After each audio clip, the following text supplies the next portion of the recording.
ஓம் சைராம், ஜெய் சைராம். என் அன்பின் பிரியமே, பிடிக்காத வாழ்க்கையை எப்படி வாழ்வது என்று யோசிப்பதை விட நமக்கு பிடித்த மாதிரி எப்படி மாற்றிக்கொள்வது என்று நினைப்பதே சாலச் சிறந்தது. நதி போல நீ பயணித்து கொண்டே இருக்க வேண்டும். பாறைகள், வனங்கள் என்று பல்லாயிரக்கணக்கான மைல்கள் கடக்க வேண்டியது இருக்கும். இவைகளை கடந்த பின் தான் சந்தோஷம் என்ற பெரிய சமுத்திரம் உனக்கு கிடைக்கும். வெற்றி பெற அசைக்க முடியாத நம்பிக்கையும் விடாமுயற்சியும் இருந்தாலே போதும்.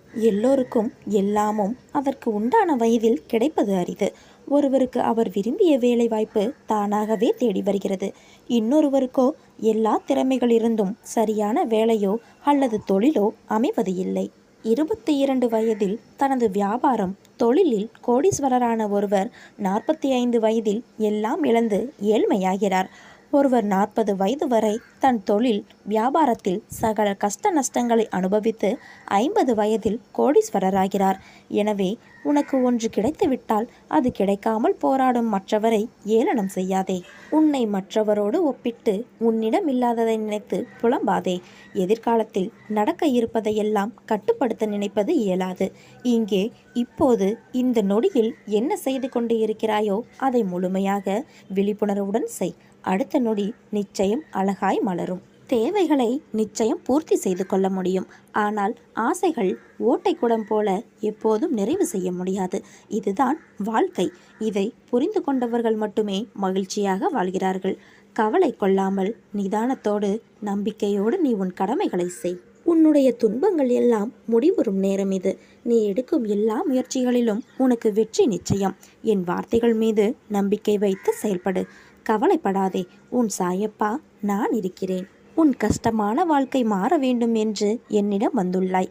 என்னை நம்பி வந்த உன்னை கைவிட மாட்டேன். நீ நினைத்ததை நான் நடத்தி காட்டுவேன். உன் நம்பிக்கை என்றும் வீண் போகாது. நாளை ஏதாவது ஒரு ரூபத்தில் உனக்கு நான் காட்சியளிப்பேன். உனக்காக நான் ஷீரடியிலிருந்து வருவேன். உன் வாழ்வில் மலர்கள் பூக்கப் போகிறது. சோலைகளாய் மாறப்போகிறது. இவற்றை உன்னுடன் அமர்ந்து காண நான் விரும்புகிறேன். சில பிள்ளைகளை நான் வர வைப்பேன். சில பிள்ளைகளை பார்க்க நானே நேரிடையாக வருவேன். அப்படி நான் பார்க்க வரும் என் பிள்ளை நீ என்றைக்கும் நன்றாக இருப்பாய். யார் அதிர்ஷ்டசாலியோ, எவருடைய பாவங்கள் ஒளிந்தனவோ அவர்கள் எனது வழிபாட்டை ஏதுகிறார்கள். நீங்கள் நிச்சயம் நன்மை அடைவீர்கள்.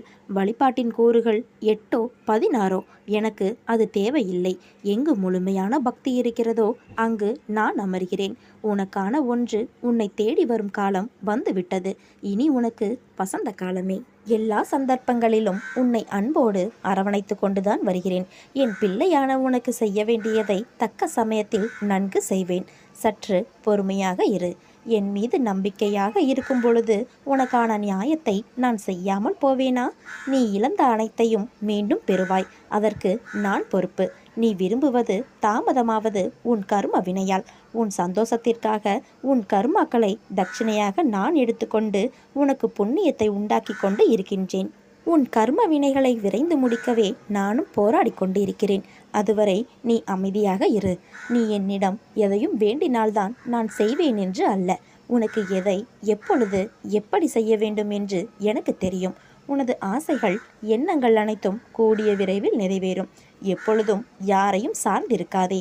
உனது வாழ்க்கையில் இக்கட்டான நிலையில் எடுக்க வேண்டிய முடிவை நீயே முடிவு செய். உன்னுள் இருக்கும் நான் அதற்கு உதவியும் புரிவேன். ஆனால் நீயோ உன் மீது அன்பும் அக்கறையும் இல்லாத உன் சுற்றத்தார்கள் சில பேரிடம் போய் அறிவுரை கேட்கிறாய். எவர் மீதும் கோபம் கொள்ளாதே. அது கொடியது.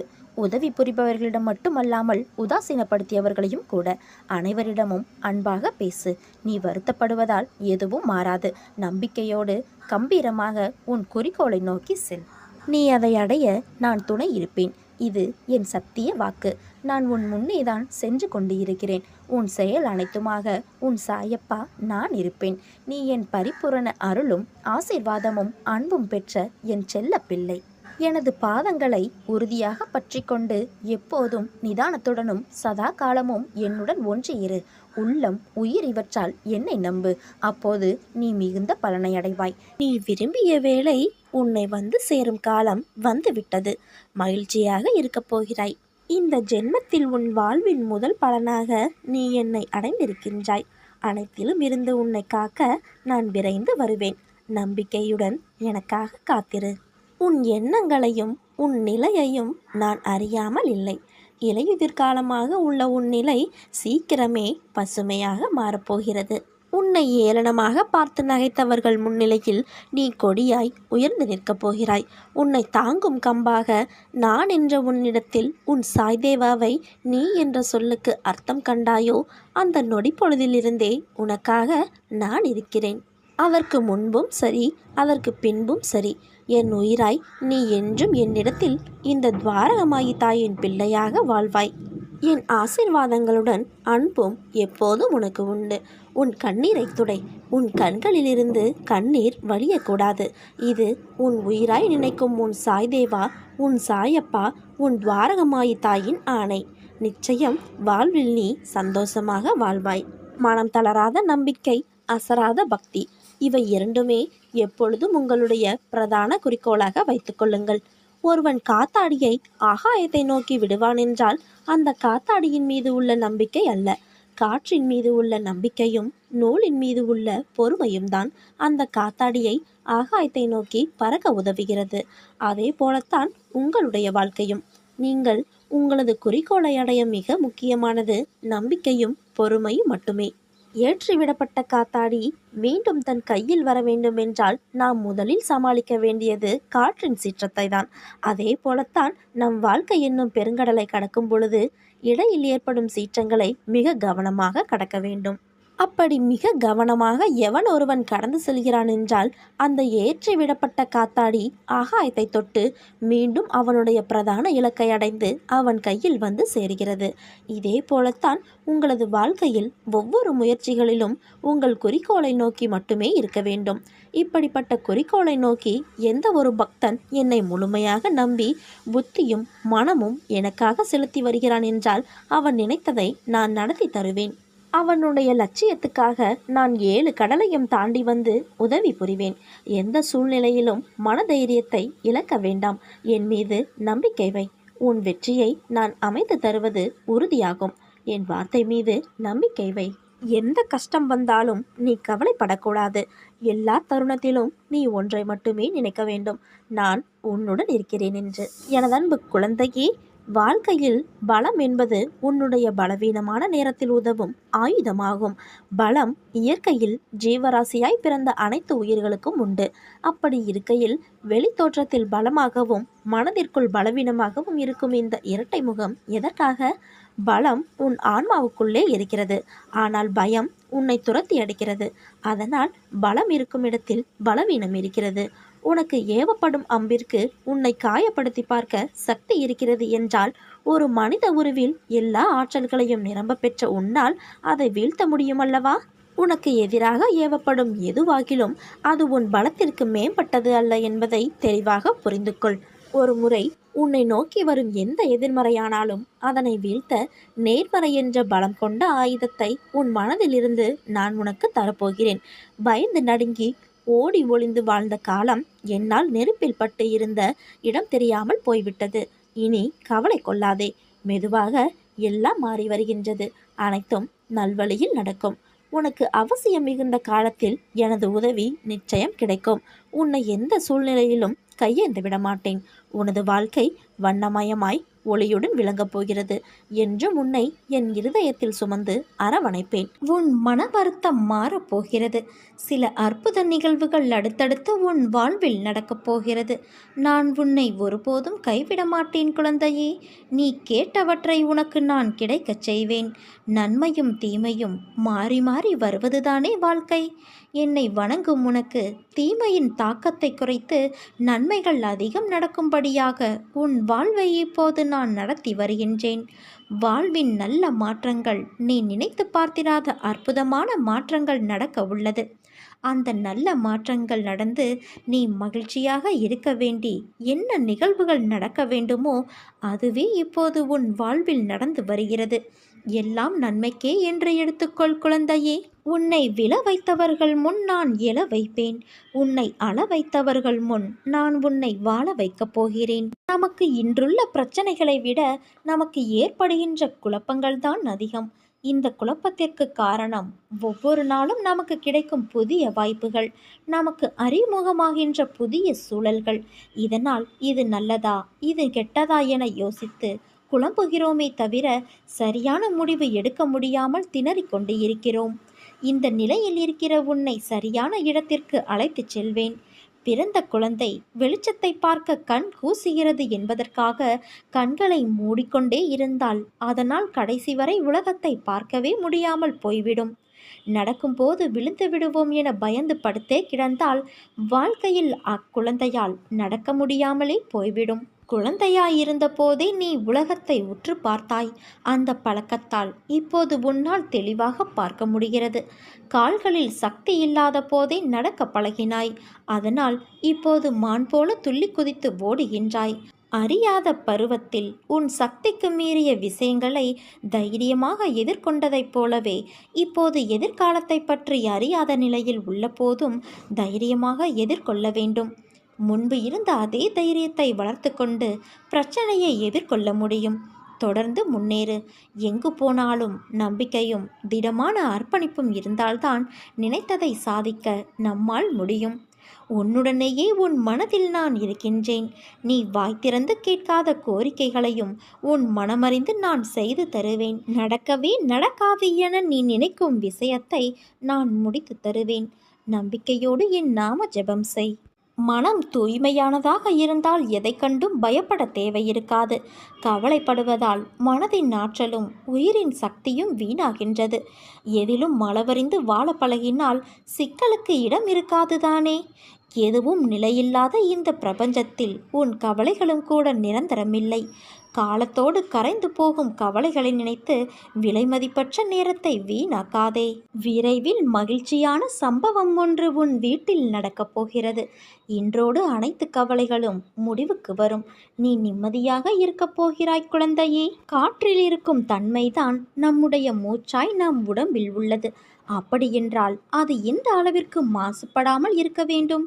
அதே போலத்தான் நம் மனமும் எண்ணங்களும் மாசுபடாமல் பார்த்து கொண்டால்தான் சுத்தமான வாழ்க்கையை வாழ முடியும். எதையும் நினைத்து குழம்பாதே. எல்லாம் நல்லதாய் நடக்கும். உன்னை விட்டு நான் விலகுவதும் இல்லை. உன்னை விலகி போகும்படி நான் செய்வதும் இல்லை. உனது துயரங்கள் விரைவில் ஒரு முடிவுக்கு வரப்போகிறது. தேவையில்லாமல் கண்களை கலங்க வைக்காதே. மகிழ்ச்சியாக இரு. நான் இருக்கும்போது எதற்காகவும் கலங்கக்கூடாது. என்னை மீறி எதுவும் நடக்கப் போவதில்லை குழந்தையே. உன்னை நான் தேர்ந்தெடுத்து நான் வசிக்கும் இடத்திற்கு வரவழைத்தேன். எப்படிப்பட்ட சூழ்நிலையிலும் கலங்காதே. என் வாக்கு என்றும் பொய்யாகாது. எந்த சூழ்நிலையிலும் உன்னை நான் கைவிட மாட்டேன். உனக்கு என்ன வேண்டும்? வேண்டியதை என்னிடமிருந்து நீ எடுத்துச் செல். என் கஜானாவின் வாயிற்கதவுகள் உனக்காக எப்போதும் திறந்து இருக்கும். எது உன்னிடத்தில் சேர வேண்டுமோ அது சேர வேண்டிய நேரத்தில் தானாகவே வந்து சேர்ந்துவிடும். அனைவரும் வியக்கும் வண்ணம் நீ உயரக்கூடிய கால நேரம் இது. நிம்மதியாகவும் மகிழ்ச்சியாகவும் இரு. உன் கர்ம பலன்கள் உன்னை விட்டு பொடி பொடியாக போகிறது.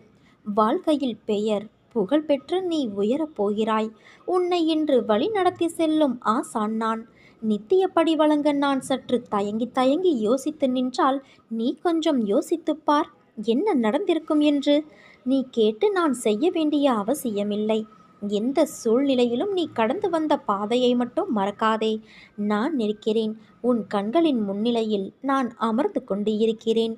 உன்னுடைய செயல்களில் மாற்றத்தை கண்டு என்னை முழுமையாக ஏற்றுக்கொண்டு என்னை காண துடிப்பாய்.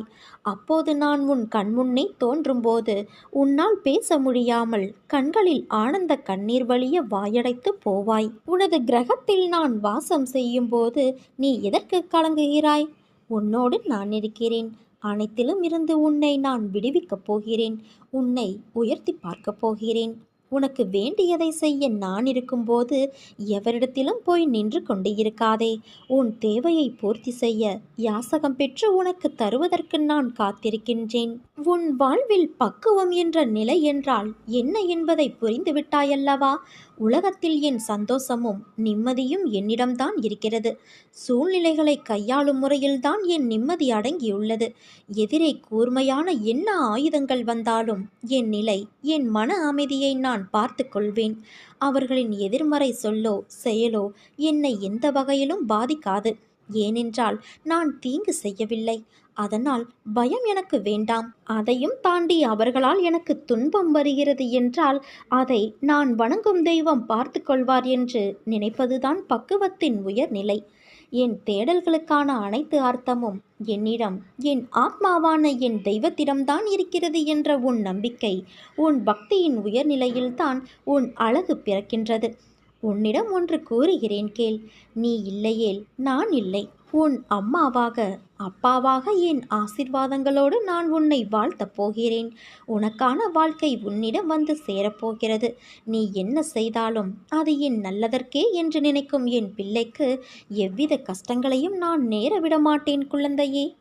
எவர் மீதும் நீ கோபம் கொள்ளாதே. எவர் மீதும் தீரா வெறுப்பு கொள்ளாதே. அவர்கள் தந்த அவமானங்களை கடந்து வந்த பிறகு கோபம் கொள்வதற்கும் வெறுப்பதற்கும் அவர்கள் தகுதியற்றவர்களாகி விடுவார்கள். வழி கடந்தும் வாழ பழகு. நீ நினைத்தது நடக்கும், கேட்டது கிடைக்கும். வறுமையும் மாறும். இழந்ததை மீண்டும் பெறுவாய். உன் விதியின் மாற்றத்தை மாற்றியமைப்பதை நான் என் கடமையாக கருதுகின்றேன். என் தங்கமே, வாழ்க்கையில் போராட்டம் இல்லாமல் எவருமே எதிலும் வெற்றியடைய முடியாது. போராட்டமே வெற்றியின் முதற்படி. வாழ்க்கையில் முன்னேற்றம் அடைவதற்கு முதலில் தாழ்வு மனப்பான்மையை விடுத்து தன்னம்பிக்கையோடு செயல்பட வேண்டும். எந்த ஒரு சூழ்நிலைக்கும் பயப்படாதே. அந்த பயம் உன்னை பலவீனப்படுத்திவிடும். வாழ்க்கையில் தோல்விகளும் ஏற்ற இறக்கங்களும் வந்து போவது சகஜம். அந்த அனுபவங்களை வைத்துக்கொண்டு லட்சியத்தை அடைவதை நோக்கி பயணப்பட வேண்டுமே தவிர கவலைப்படக்கூடாது. உன் லட்சியத்தை அடையும் எண்ணம் மட்டுமே உனக்கு எப்போதும் இருக்க வேண்டும். தினமும் அலைந்து திரிந்து நீ படும் வேதனை அதிகமானதுதான். கடினமான சூழ்நிலையிலும் உன்னிடம் யாரும் இறக்கப்படவில்லையே, மதிப்பது இல்லையே என்று வருந்தாதே.